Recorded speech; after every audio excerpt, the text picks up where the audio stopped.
Βλέπουμε το Φινάζι. Μας δείχνει το εργαλείο.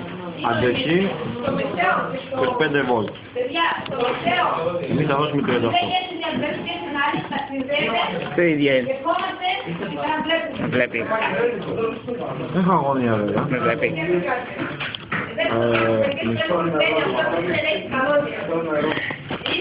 Πατάμε κάτω. Συνεχίζουμε κυρίες και κύριοι. Βάζουμε το καπάκι. Αν μπαίνει. Το σπάρει.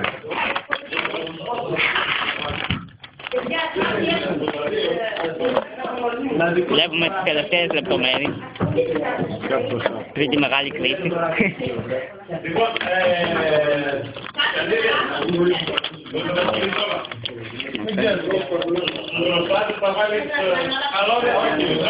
Βλέπεις, Νάτσο.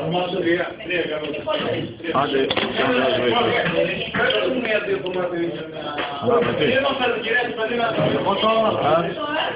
πάμε.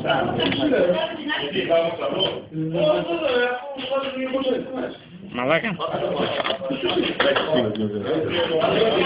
Δεύτερη προσπάθεια κυρίες και κύριοι. Με τον νόμο ότι πριν δεν έσκασε με την πρώτη, θα γυρίσαμε και με βάση τις θεωρίες του Τζιμ αυτά.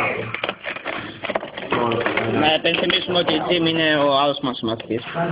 Ο άλλος πως είναι εργάτης, καλά το καλά εκεί πέρα. Πάτω, θες να δεις. Τι λέει. Θα το δει μετά στο ίντερνετ. Άντε να δούμε. Δεν πιστεύω να γαμίσει. Δεν πιστεύω.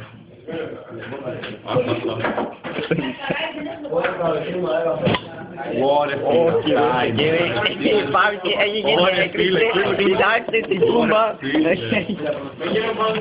Κοιτάξτε. Ο καπνός. Δείξω.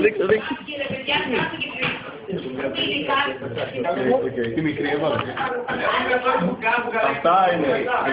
Ναι, το μικρό. Εγώ να με κομματάκι, κυρία. Αυτά είναι τα υγρά του. Εκεί του είναι τα υγρά του. Έχει κατουρίσει κιόλας κυρίες και κύριοι. Νομίζω υπάρχει ο καπνός. Είναι πολύ επιτυχές το πείραμα. Άμα τα ανοίξουμε...